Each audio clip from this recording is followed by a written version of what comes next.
This is the Dollemore Daily, and I'm Jesse Dollemore. Do not lose your passion for justice. Don't lose your zeal for consequence. Don't lose the motivation that it takes and the energy that it takes to keep up with the news and the occurrences, the happenings surrounding the investigation into the January 6th insurrection. I know that it is fatiguing, and that's what they're hoping for. That is what the right and the Republican Party and all of the bad actors who took place are hoping for, that we will just get worn out, rubbed down to a weak little nub, and lose any interest in the story. And it's happening. It's just a feeling I get that it's happening, because it's not happening with me. I'm still on top of this thing. Yesterday, the Washington Post reported, or it was reported, because the news came out that the committee had subpoenaed 5 other people. Now, there's over 36 subpoenas out there from the Select Committee investigating the January 6th insurrection, the attempted overthrow of the United States government. That is why this is so important.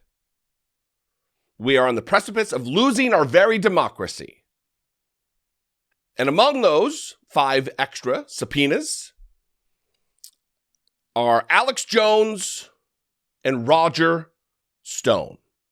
I'm going to read a little bit from this NPR article because we are getting now to the inner circle of what took place on January 6th. The individuals who were involved, who were up to their necks in organizing and orchestrating what turned out to be a failed coup of the United States government, a usurpation of democracy, an attempted overturning of a free and fair American election. Reading from this NPR article entitled Roger Stone, Alex Jones Among New Subpoenas Issued by January 6th Panel.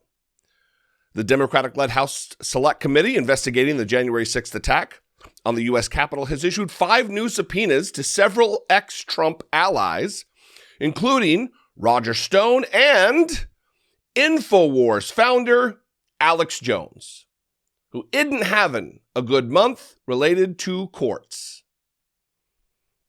He is a vile and sinister character who incited his audience, his followers, his fan club to stalk and harass the parents of murdered children. So why would we think anything different of Alex Jones, that he was not involved in this? It's certainly not below him. The committee said the subpoenas are focused on the planning and financing of January 5th and January 6th rallies in Washington, D.C., the subsequent march, and deadly riot. With this latest wave, the panel has now issued 40 subpoenas in its probe. Quote, the Select Committee is seeking information about the rallies and subsequent march to the Capitol that escalated into a violent mob attacking the Capitol and threatening our democracy, the committee's chair, Representative Benny Thompson, Democrat of Mississippi, said in a statement.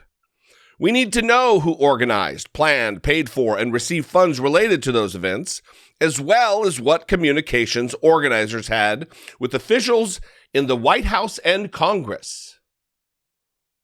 Now, from public statements, we already know, and I'm not sure if I'm getting ready to get to it, but I will eventually in these paragraphs, that particular piece, the communication with White House officials, is going to be very important.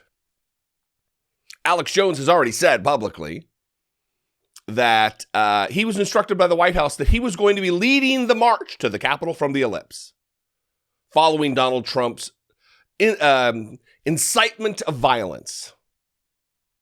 He has said that, not the incitement of violence part, but leading the march to the Capitol. We also know that the White House was involved enough that they didn't feel that it was good for optics to have Alex Jones speak on the 6th, so he spoke the day before. They were calling the shots. Very important.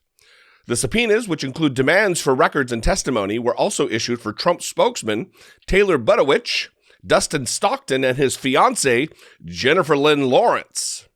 Both were involved in the rallies, the committee said. Now, here's why it's important for the Roger Stone and the Alex Jones piece of this. Stone, who was pardoned by the former president for several crimes tied to a congressional probe into the Trump 2016 campaign, participated in Stop the Steal efforts, the panel said.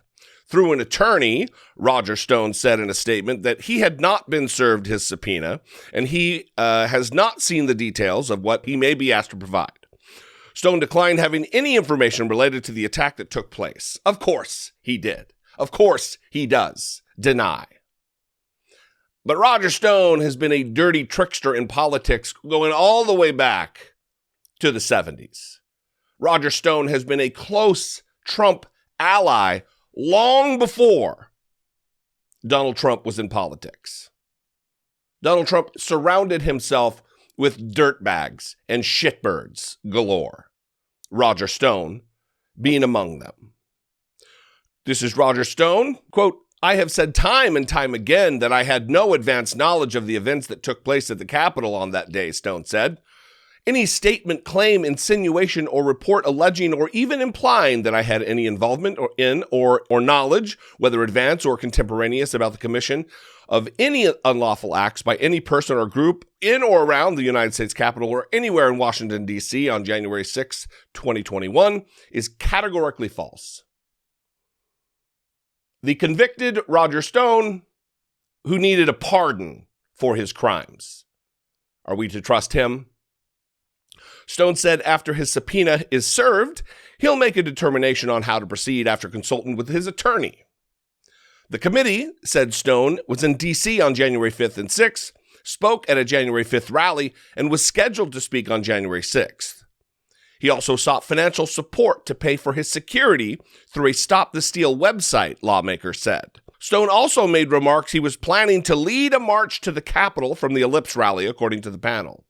You'll remember that Roger Stone had security. They were 3%ers or oath keepers. They were militia people, separatists, anti-government sentiments all around Roger Stone. Real, patriotic American. Before the siege, Stone was a guest at the Willard Hotel, where the Trump Command Center, the Stop the Steal Insurrection Command Center, was, where several prominent Trump allies met in part to plot how to overturn President Biden's election, according to the panel. That hotel meeting and guests are major areas of interest for the committee. Stone joins other subpoenaed guests who were also at the hotel, including former Trump strategist Steve Bannon, attorney John Eastman, ex-National Security Advisor Michael Flynn, and Bernard Kerik, the former disgraced commissioner of the New York City Police, who was later sent to prison and then pardoned by Donald Trump. You got to add that part. The panel says its focus on Jones, the controversial Austin, Texas figure, is tied to his help organizing the rally at the Ellipse before the riot on January 6th. Jones claimed to facilitate a donation that covered significant funding for the event and spoke at the January 6th event at Freedom Plaza. So not at the Ellipse, not near where Donald Trump was. Jones claimed he was told by the Trump White House, here it is, Alex Jones claimed he was told by the Trump White House that he was to lead a march from the January 6th Ellipse rally to the Capitol. Jones was also a key figure in the spread of false election fraud claims. Monday evening, Jones issued a statement through his website claiming that he was trying to stop the Capitol riot. Now listen, liars will lie, and you can expect them to lie.